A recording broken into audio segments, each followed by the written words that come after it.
Hello, everyone. I am so excited to be here virtually in all of your homes. I am invading your spaces. I am Nick, the Director of Events for Mysterious Galaxy. Today, I bring you two wonderful authors. We have Wole Talabi and John Wiswell. Hello, gentlemen. Greetings. Hello. We, of course, are here to celebrate the release of SHIGIDI and the brass head of OBALUFON. Right here. And we were discussing in the green room that this is such a striking cover. Look at that. That is so cool. It's so cool. For those of you who have not yet purchased your copy or have ordered your copy if you're not in the United States, you can still get some really cool swag with your book order. We have one, of course, a signed book plate here. I don't know if you can properly see it because of the lighting, but there we go. By my own hand. Not by robot hand or AI hand, or maybe. We don't know. A cool bookmark. Look at it. We got some more mask right there. And even more exciting, look at that enamel pin. That is really cool. And it has rage edges, so it's like the quality is so cool. If you click the link below, that'll take you, if you're watching live, by the way, if you click the link below, you can go to our website, put your order in, just make sure in the comment notes you say you want all the swag, so we don't forget to give it to you. Also, you'll see that you can pre-order John's book there. Throw a little love to John, pre-order his book, and we'll make sure to get it when it comes out to you. If you have any questions you would like to ask the authors during the event, you'll notice on your right-hand side of the screen, there's a little box with a box and a question mark. I wonder what that could be. That is the Q&A box. Submit your questions, and we'll get to them later in the program. Okay, I think I gabbed enough. I'm going to go ahead. Oh, wait a minute. No, I haven't done intros. I was talking too much. Wole Talabi is an engineer, writer, and editor from Nigeria. His stories have appeared in ASIMOV, F&SF, LIGHTSPEED, and several other publications. His fiction has been a finalist for multiple awards, including the Hugo Award 2023, Nebula Award 2022, and the prestigious Caine Prize 2018, and the Locus Award 2022. And the list goes on. My goodness, sir. This latest book will be released, well, actually, it's already released by Daw, and his short story collection, Convergence Problem, is forthcoming in 2024. Conversation. John Wiswell is the debut novel, I got tongue-tied, has his debut novel, Someone You Can Build a Nest In, which you can pre-order right now, which is also forthcoming from Daw and coming out in April 2024. He is a Nebula-winning and Locus-winning author who lives in the middle of the woods. That sounds a little bit creepy, but cool. It is. His works have also been nominated for the World Fantasy Award, British Fantasy Award, and for 3 separate Hugo Awards. That is excellent. All right, now I officially gabbed, so I will disappear and leave it to these two gentlemen to take it away. I'll see you all at the end of the event. All right. Yeah, thank you for the introduction. And thank you for hosting us. I've been so excited to talk to you, Wole. How are you doing today? How are you doing on this day of your book's birth? Well, I'm doing great, first of all. And technically, I am in between days of the book's birth because it was August 8th, yesterday in Malaysia, and I am currently living in tomorrow because time zone magic. So it is still August 8th in the US, but I won't hold it against you. It just means I get to spread my book launch across 2 days technically. So it's August 9th for me. But yes, it still feels great to have a book out in the world, something I've been working on for so long. And now it's out for everybody else, and it doesn't belong to me anymore. Now it belongs to the world. I loved getting to read it. This book is so enjoyable. It's so richly imagined. I guess we wanted to start with. Would you mind telling the audience a bit about what it's about? I will. Right. So it's a bit of a tricky book to describe, but in general, it is about a former nightmare god from the Yoruba pantheon, which is from Nigeria. I'm Yoruba myself.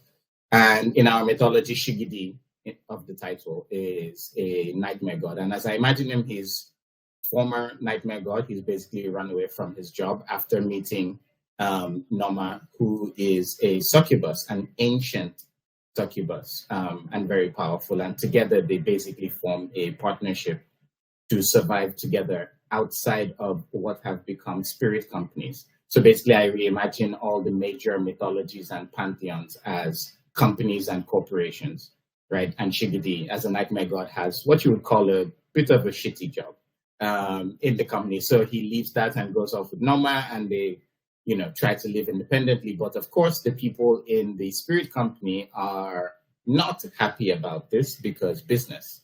And so they try to basically reel them back in, but there's competing agendas. There's revenge. There's all sorts of things. People want to use them for different objectives. So they end up having to go all around the world and eventually end up having to execute a heist at the British Museum. Yeah, that's pretty much what it's mostly about. Man, Heist of the Gods is so fun. I love that. I know. At some point, I was tempted to call the book God Heist. Actually, that was a suggestion by Lauren Bucas, who's my friend, the South African author. I met her and we were talking about, she was like, you should just call it God Heist. And I was very tempted. But, It's understated. Your current title, it's understated. You lull people in because you don't expect at first that's the journey that they're going to be going on together. So Shigidi and Nommo have like such a great rapport. There's such an interesting, fraught relationship between the two of them. They're like, firstly, because you have a succubus and a nightmare god, so they're the literal dream team. Yes. I loved that. Also, possible alternative title for the book, I guess, is Dream Team. But I am a sucker for non-human protagonists. I love monsters. I love deities. I love anybody who used to be human and has decided to be something else now. So I just found them so fascinating. And I wanted to dig into, because one of my favorite pieces of the book is Nommo as a character. Because it's different take on succubi than you usually get. She's at once more humanized and not humanized, right? Could you talk to some degree about what influences brought her about or where she came from? Yeah. So actually, Nommo kind of steals the show a bit. Like Shigidi's name is on the title, but almost everybody is like, yeah, we like Nommo. Basically, Nommo is a character that originally popped into my head. Like, I didn't know where she came from, and eventually I figured it out. She is kind of a synthesis of a lot of, quite frankly, misogynistic stuff I heard growing up. Yep. Right. In Nigeria, we have a lot of these kinds of myths and stories about, evil women that are actually spirits in disguise, and they will tempt you away from, your good Christian or Muslim wife and sleep with you and steal your soul and damn you to hell or whatever. And as I grew up and matured, I kind of started to realize where these stories came from, and they actually came from fear. Right, it's fear of female sexuality. It's fear of women just being able to do whatever they want without being controlled by men. And that's where a lot of these kinds of stories come from. You have the classic evil female archetype, right? It's Eve that made Adam eat the apple. It's Pandora that opened the box. Nommo is just like in a lot of these stories, it's the same kind of expression. It's that fear of being controlled or tempted by women, because really it's men being afraid of our own weakness, so to speak. So I kind of wanted to take a lot of that archetype of what I had heard and seen and kind of create not a hero, I wouldn't call Nommo a hero, but a protagonist that was a humanized version of that, right? Like she is a succubus through and through, but she's also influenced by Jewish mysticism, which is kind of one of the ideas of where the myth of succubi comes from. But also, there's a famous Nigerian movie called Nneka the Pretty Serpent. And Nneka and Nommo, in my head, are actually related. Yeah, because that's actually kind of where I took the name a bit from, right? Nneka, Nommo, they're both Igbo names. They both start with the same double N, right? So she's inspired by Nneka. And I just wanted to create a character whose power was pure sexuality, right? She manipulates physical and emotional states using that sexuality, but I also wanted to humanize her and kind of show how in this framework of like corporate gods and everybody hustling to survive, all she just wants to do is also survive, but not be beholden to anyone's idea of who she is, not have to be forced to be part of any spirit company, just do her own thing, right? She just wants to do her own thing. But of course, she wants to have a companion, and she kind of sees in Shigidi someone that wants the same thing. They're both like incredibly sad when they meet each other for the first time, kind of sad and lonely, and then they team up. Right? So that's a lot of where Nommo comes from. Yeah, that's one of the things that spoke to me most in this is that firstly, in the world of corporate gods, even divine sex work is exploited, and then that she's going to look down on those same structures. She doesn't go like, and thus I'm bad, right? She looks down on the structure that attempts to look down on her. It really speaks to her internal life. And I'm always attracted to monstrous or non-human characters that don't accept the narrative about themselves. You get to explore their internal lives. I felt like you did it also very well with Shigidi, who's dealing with a lot, let's say, like is processing a lot. From even before chapter 1 in the prologue, he's having a busy 4 pages. Yes. What made you want to tell it from the point of view of Shigidi, or what drew you to him? I would say something similar to what drew me to Nommo. Well, Shigidi was much more direct, which is, as I mentioned, I'm Yoruba. Yoruba mythology is rich and full of these larger-than-life characters, you know, the goddess of the sea, Yemoja, Shango, who is the god of thunder and lightning. They're all these big, bold characters, right, that are always imagined to be extremely powerful. And I was kind of, I take a lot of inspiration in my stories from Yoruba mythology, the stories I grew up hearing, some I've only come to find. And about, I'd say 8 years ago, I was looking into something, and I came across a description of Shigidi. I had seen statues of Shigidi before. Actually, it's always a small like idol that some people keep in their houses, usually a clay or wood statue, very ugly, like the way he starts out in the early part of the book, right? That's literally what a Shigidi looks like. If you Google it, it's kind of hilarious. You'll see all sorts of images of Shigidis, these small things. But reading into what a Shigidi was meant to represent, it's supposed to be a kind of deified nightmare, right? A literal nightmare, so the god of nightmares. And people keep that Shigidi idol in their house, either to prevent their enemies from sending nightmares to them, or they pray to it and use it to send nightmares to their enemies. And it just struck me as like, this, again, it's something, it's a way of us trying to understand and explain in my head what I'm pretty sure was sleep paralysis.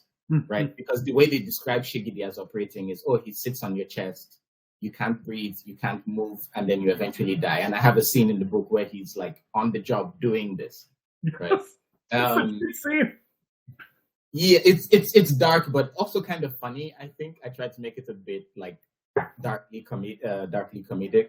But what really drew me to Shigidi was in reading this description of this poor, tiny creature whose job it is to either catch nightmares or give them to people.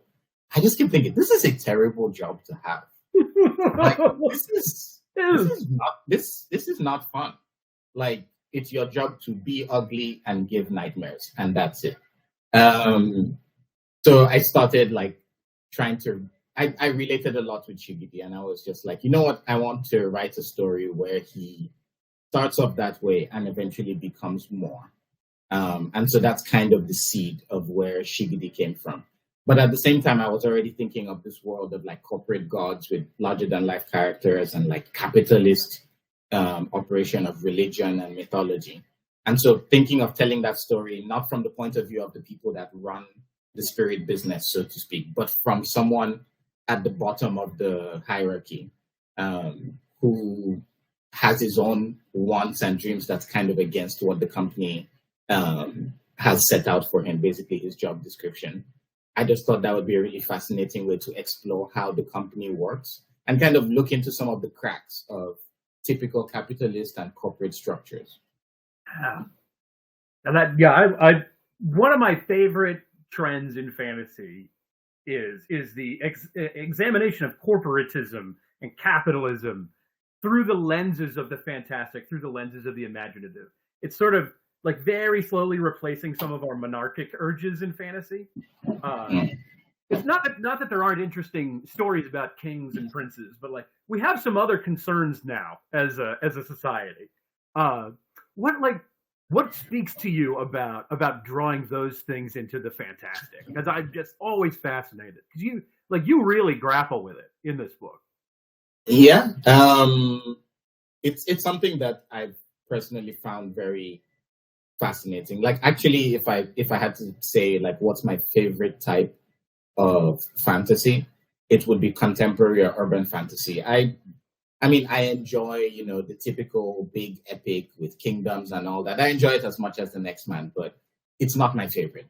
My favorite is when you have fantastical elements rubbing right up next to our modern contemporary world and problems. Because one of the main things with science fiction and fantasy, speculative fiction in general, one of the things I love about it is our ability to literalize metaphors, right? So this comes from, to take a quote from like Samuel Delany put it really well once. He said something like, if you write a line like, and her world exploded, in a piece of naturalistic fiction or literary fiction, that would obviously relate to the character's emotional state, right? Something devastating has happened and her world has exploded.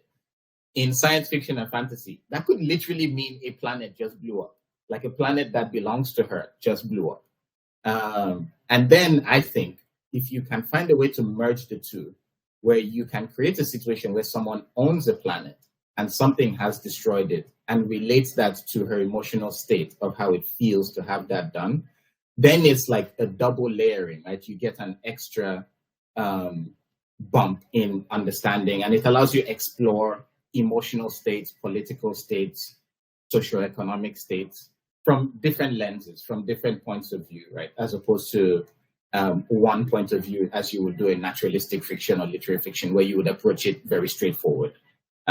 Putting an extra layer of fantasy or surrealism on top of modern problems really gives us a different angle to look at them. And that's one of the things I really wanted to do with the book, was kind of expose some of these cracks in the capitalist myth, right? Because growing up, or even studying as an engineer, a lot of the time you come across this notion that capitalist or corporate structures are the best and the most efficient way of organizing labor, right? It's, we have to have incentive-based systems, and we have to have, these kinds of structures. If not, people don't work, everybody becomes lazy, yada, yada.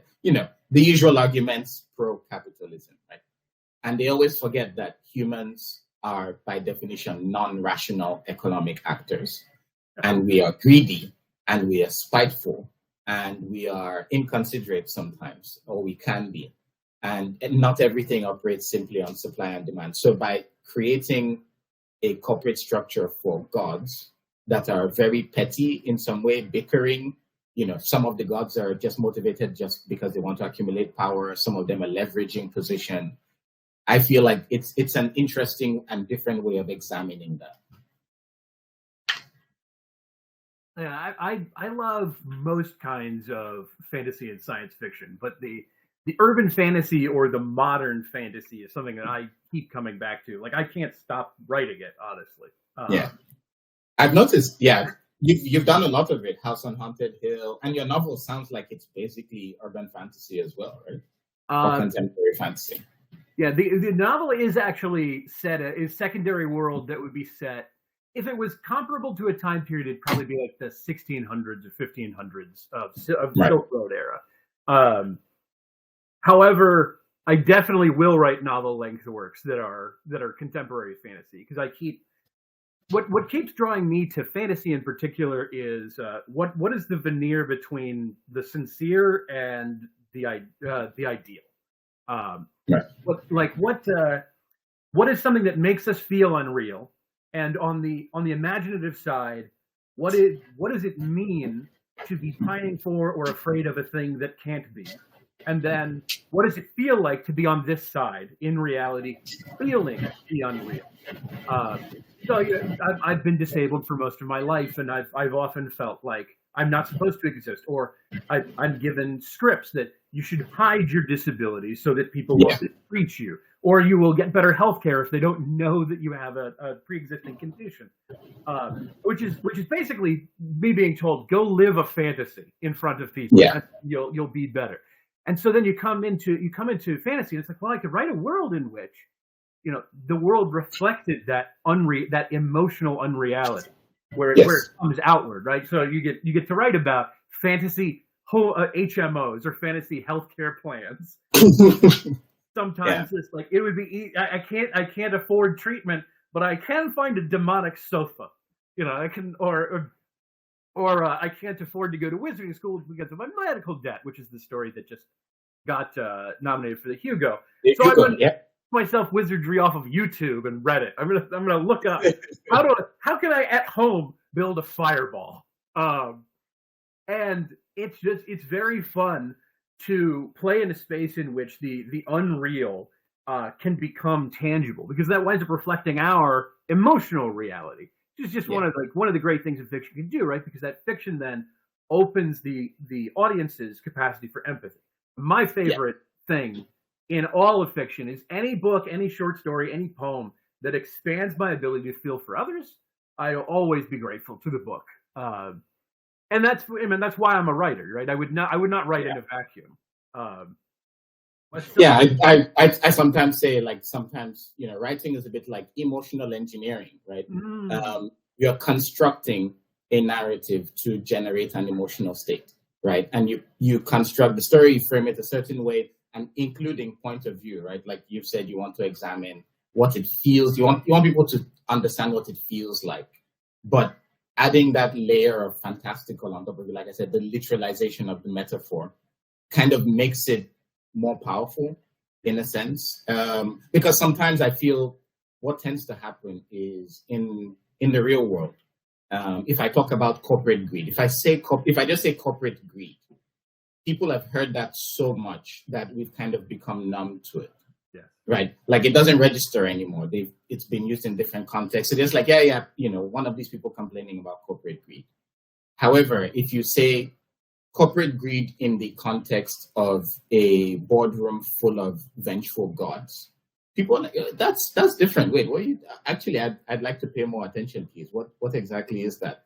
And then you get them more interested, and you're kind of talking about the same thing, but you generate a different emotional state or a stronger emotional reaction to it by adding those layers, the veneer of the unreal, so to speak. So always fun, always effective. Yes, yeah. And it also offers audiences different angles to approach the thought, because some people will get it from the first article they read, but some people need to mull it over and have it in the form of metaphor or literalized metaphor. I guess that's why we have so many genres. Indeed, yes. Sometimes it's horror. Please go ahead. I was just going to say, you know what? I actually have I have a take on this. I'm going to use a mathematical metaphor now, so I apologize if not everybody loves math.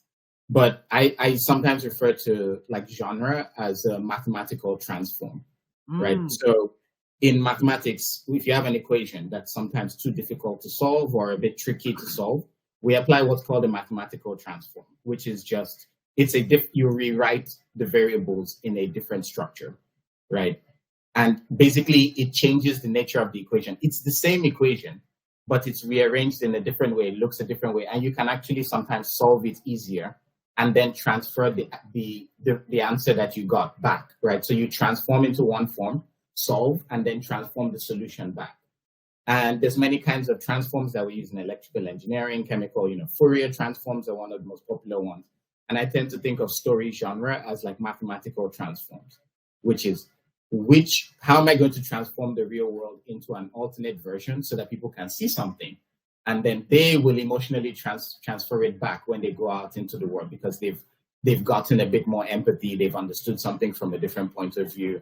So examining monsters, gods, any kind of fantastical element added to modern problems like capitalism, or examining disability, or examining, race, societal structures, socioeconomics, I feel is helpful in expanding that human scope of empathy that we can have. Yeah. And I love what you're talking about, the transference and transformer. That's like completely on board with math. As many equations for good storytelling as you want to drop during this hour, you go right ahead. Yes. I think another thing that attracts me to monstrosity is, in the real world, we do label people as monstrous all of the time. And it's often a tool of outgrouping and often a tool of exploitation, right? Like this ethnicity or this group, whoever in our country right now, there's a huge thing against trans people, but really just against LGBT. Like all of us are just, they're trying to outgroup us to some degree to take your eye off of the ball. You won't notice these other things are happening if you're mad at the outgroup. And to some degree, there's a discomfort within outgroup that manifests into a narrative that you are predatory, that you are monstrous. Yeah, it's the projection of fear onto the other. And of course, monstrosity is largely just a factor of othering someone. And so whenever I come into fantasy, I'm always looking at like, all right, who does fantasy say is monstrous? What is that like? What are they really about? Because probably half of these people just want to pay their taxes and be left alone or whatever. At least half of the vampires, possibly some hydras and subterranean serpents are less less interested. But until I'm go ahead. Go ahead. No, please.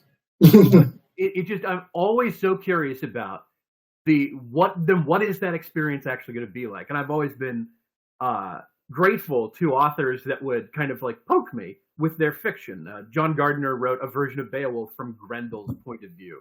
Madeline Miller hit it very big writing Circe, who's a character that frankly I never gave that much thought to, despite having read a bunch of translations of the Odyssey.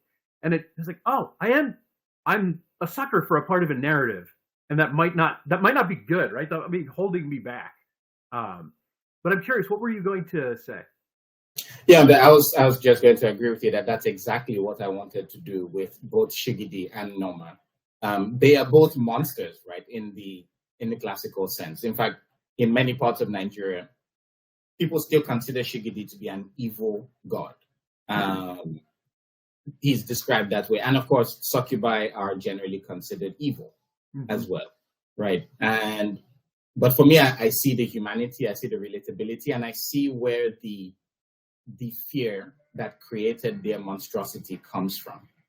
And so examining that from their point of view and allowing you to see that without really changing them from the thing that makes them monstrous, right? Like I opened the book with, Shigidi and Nommo doing a lot of what we would consider amoral things, right? They're consuming human souls. Shigidi is off killing people and giving them nightmares. These are not good guys in the classical sense, right? But they are who they are, and there are reasons for that and motivations for that. And especially Nommo has had centuries of being told that she is a certain type of person, and she's gone along with it for a long time. So I really like that exploration of, yes, they may be generally considered monsters, but there's always something more, right? I don't believe in absolute evil or absolute good. Every monster, they're all reflections of us, of different parts of our psyche, different things that we fear or hope for, all kind of condensed into this soup, or like heightened versions, right, of them. And exploring their point of view also allows us to understand where our fear and our thinking about those monsters come from. Like, why do we make them monsters, right? Yeah. So could you talk about a few of the authors who have like influenced you as in your journey to becoming this kind of writer with this kind of outlook? Well, so it's interesting. A few people feel betrayed by my novel. And by that, I mean, I've written a lot of short fiction that is mostly science fiction, pure science fiction. I do write a bit of fantasy short fiction, including a recent novelette in LIGHTSPEED, which is actually a prequel to Shigidi, and you can read it for free. So it's called Saturday's Song, That's one of the stories that came out in May this year, and it's one of the fantasy stories I've written, but those are not the majority of what I've written. The majority of what I've written is science fiction, and people were surprised that my first novel was a fantasy novel because they were expecting a science fiction novel. So basically, the influences I've had are very diverse. And a lot of them come from science fiction because that's what I tended to read a lot when I was younger.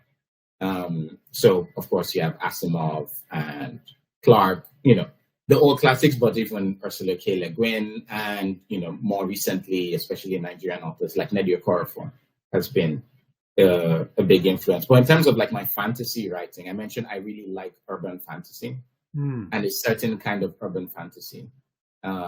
For sure, Neil Gaiman has been a big influence. I actually read the Sandman graphic novels when I was like 9, and I don't think I understood anything.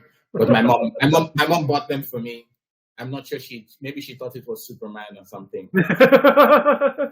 Not quite, where you have personified death and Shakespeare. Batman makes an appearance towards the end of the series. It's a big mash of a lot of things, right? And that kind of opened my eyes to what a certain kind of fantasy could do, personifying concepts. So Gaiman for sure is a big, is a big influence. But also the Ghanaian writer Kojo Lang has also been a big influence on me as well. Kojo Lang wrote surrealism and fantasy in the most free kind of way. He's not so well known outside of, I would say, African literary circles. But man, you would not find anybody more adventurous with literature than Kojo Lang. Like he would write stories about, cities in Ghana and Scotland that were kind of fantastically entangled with each other. And they would take these weird aeroplanes to fly between each of them. And he would do things like just combine concepts in extremely unique ways that you wouldn't expect. And he would also even do things like write whole paragraphs as equations, right? Like the words are just structured like an equation. Whoa. Yeah, he's been a lot of influence in my writing in terms of freeing myself to combine concepts and structures and narrative. Because that's one of the things I do in Shigidi and the Brasset of OBALUFON is the narrative is a bit backwards and forwards. We jump back and forward through time. And that's, I understand in the beginning that could be a bit tricky for some people, but it doesn't really work any other way. I tried doing like a linear version of the book at some point, and it's just like the story does not work. That way. It needs to go backwards and forwards. And so, yeah, I would say Kojo Lang, Neil Gaiman, those are probably my biggest influences in terms of fantasy. Cool. I just forgot what I was going to ask. Other than I'm still trying to imagine the 4-paragraph word equation. Oh, I'll look it up for you and I'll see if I can. Yeah, like if you could post that on. I don't know. Has that been published in America at all? Is there a way I can buy a copy of his work? I'm not sure. Let me check. A lot of his work was published around Africa and in the UK. I'm not sure if it ever made it to the US, but I have a copy. I'll send you a screenshot of that. Thank you. Kojo Lang was wild. That's so cool. There's one other influence I wanted to ask about because I'm always interested how certain literary figures influence us and how we then process that. And I was very surprised that Aleister Crowley, let's say, cast a certain influence in Shigidi. Can you say how that came about? I don't know if we have to spoil how Crowley influences this book, but if you could talk about why him and what is your relationship like with his work? All right. So Aleister Crowley does make an appearance in the book. I will not give. It's a fictionalized version of him as a character. And I don't know if everyone knows Aleister Crowley, but he was this occult figure that has influenced a lot of rock bands and cults, and there is an actual religion that he founded called Telema, which still has believers till today, or followers at least. And to be honest, Aleister Crowley is a character that didn't feature heavily in my mind until I started writing this. And essentially, I mean, of course, I was aware of Aleister Crowley because my mom studied theology, and I used to help her a lot with her studies. So I basically studied theology as well, which includes religions and cults. So you can see where some of my interest in the book comes from. Yeah. And including Telema. And I had always found it really interesting how that religion was created. But the reason Aleister Crowley is in the book is basically I knew I wanted to have this heist, but I also wanted to have a local British person as kind of the inside man on the heist. And then Crowley popped into my head like, oh yeah, like actually it works because Aleister Crowley was obsessed with sex magic. Right? He believed that sex was a kind of magic, and Nommo literally uses sex as power. Right. So it made sense that they would have encountered each other at some point, which I won't say much in the book, but that's kind of where my thought process went. Like, oh, they would have encountered each other and there would have been something interesting happening there. And so that's how I brought him into the book as a character. Obviously, a very fictionalized version of him because somehow he's still alive in 2017.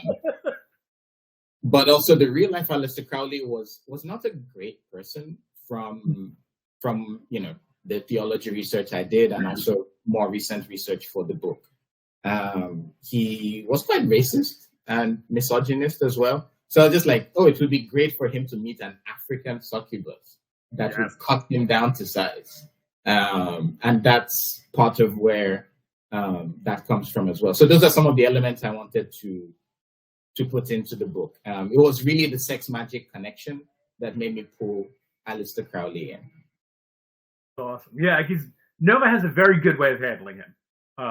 It works without spoiling it for the readers. It's a very interesting dynamic. Yeah.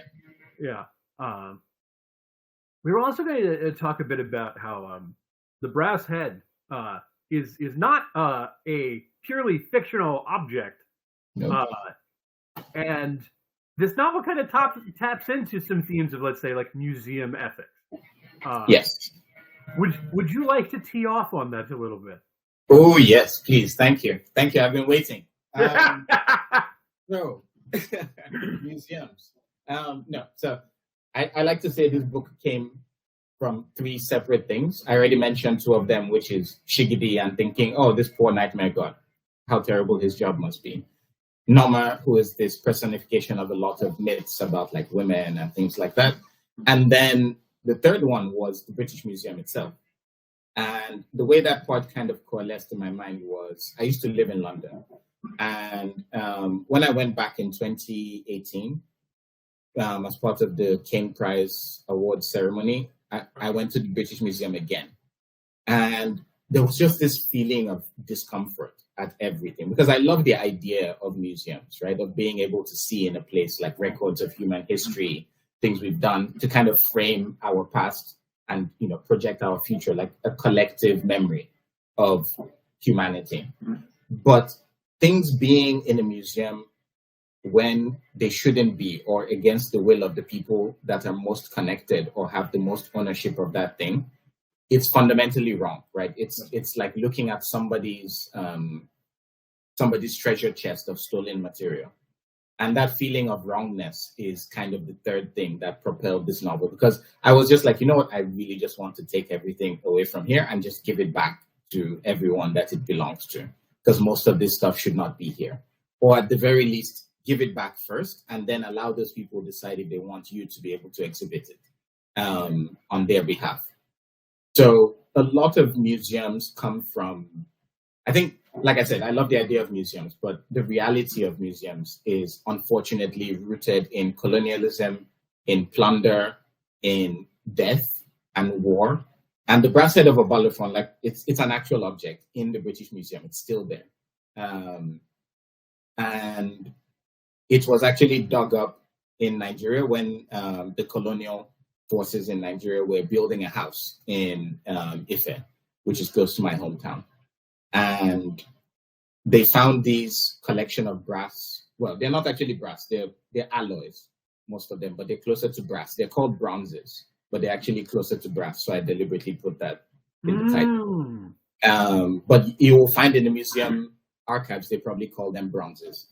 Anyway, so it was dug up, and it was originally displayed in the museum in Nigeria, right, in a house there. And somehow, magically, they found their way to the British Museum, most likely stolen, right? And they've been there since. And the collection of items, these are like 14th, 15th century items that were made by the ancient Ife kingdom, which is an old Yoruba kingdom. And in fact, when these items were first discovered, a lot of European historians were quick to say, well, actually, the craftsmanship is so good and the metalwork is so advanced.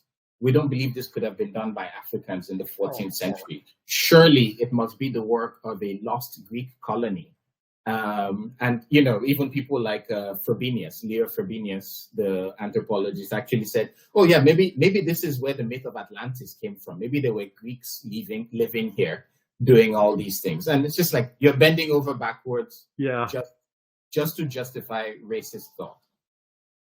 Anyway, so the brass head, it sits in the British Museum now, but it shouldn't be there. It should be in a museum in Ife, to be seen by the people most strongly connected to it. And unfortunately, this is the problem with museums. A lot of Western museums around the world, like this is where a lot of their collections come from. It's plunder, it's exploitation. Yep. In fact, the most famous case is the Benin bronzes, also from Nigeria. Also usually not bronze, mostly brass alloys. But, these were taken on a punitive raid by the British, who basically burnt down the ancient Benin city, which was a huge complex, right? Destroyed it, burnt everything down, and took all the bronzes and sold them all over Europe, and now they're in museums everywhere. And there is no moral justification why they should be there. So the British, a lot of museums, to be fair, a lot of museums these days are talking about making restitution. Some of them have actually started to return items, which is positive, especially in Germany. But the British Museum in particular has adopted the, we'll just not say anything approach. So, which is why I was like, okay, then apart from the brass head being the thing I wanted to write about, I was like, yeah, we're going to write a story about someone taking these things from your museum, because they are probably one of the worst at this. Yeah. And while we have blasted the British Museum a little bit, I mean, I'm in the United States and we've got some appropriation here. We've got like we are certainly not above anything. It's you get these weird programs where it's like, well, we'll lend the item back to the country again. You cannot lend me my money. That is not how that works. But I also wanted to ask, because you got to go see it in person. What did it say to you when you saw the brass head? Not saying that it opened its mouth and talked, but like what was the moment like to gaze upon it? It was moving, but also just troubling, because it felt like it wasn't. It's almost like, in a sense. Actually, I describe a lot of that feeling in the book. There is a scene where Shigidi and Nommo are in the museum, and a lot of the feelings I describe Shigidi experiencing are the same feelings I felt when I was there looking at it. And just to put it generally, it's almost like going to visit a prisoner, right? It really felt like I was going to see a friend that was in prison. And it's that feeling of, this is not where you belong. I mean, you're happy you saw your friend, sure, but it's in the wrong place. And that's, if I could summarize it, that's basically the feeling. That makes a lot of sense. I think I was going to ask if that scene was connected to your own experience. It's a very powerful theme. It's almost directly lifted from. So we're starting to run short on time. I'd like to ask before we yield the mic back to our gracious hosts. Are there other things that you're hoping people will take away from this book? Because it's got a lot to offer. Yes. I mean, there's a lot of things I hope people will take away from it. I guess one of the main ones is I want people to enjoy reading it. I do believe that the primary function of literature is entertainment.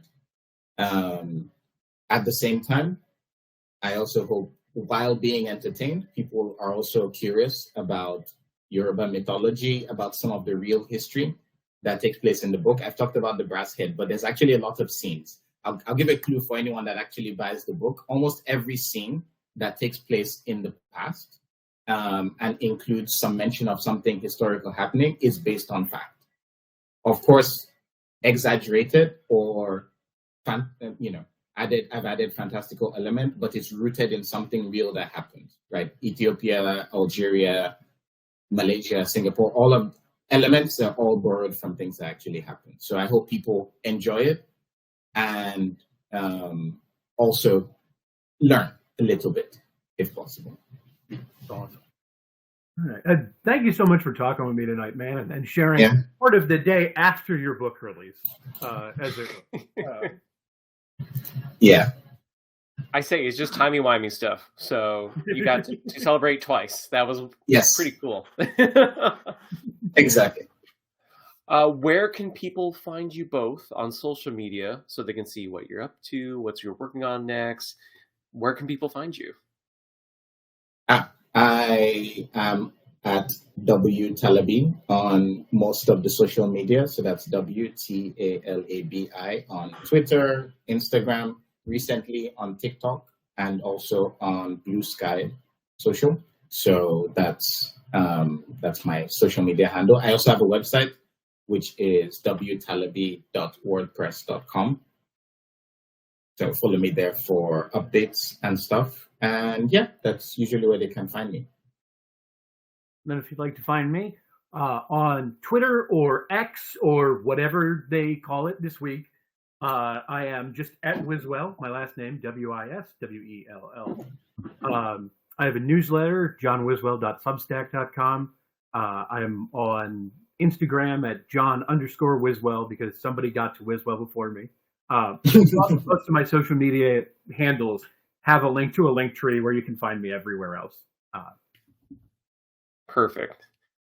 Thank you, everyone, for tuning in tonight. Remember, go ahead and, if you haven't already, get your copy of Shigidi and the Brass Head of OBALUFON. We still have pins, enamel pins, I already said that, signed book plates. I want to hold them up here. And, of course, the bookmarks. So make sure to get them before they're gone. And don't forget to also pre-order John's book. Link's going to be on the webpage, and you'll get it April of next year. All right, everyone. Thank you so much. I hope you all have a great evening, day, whatever it is, wherever you are, and whatever time. Have a good one. Thanks, everybody.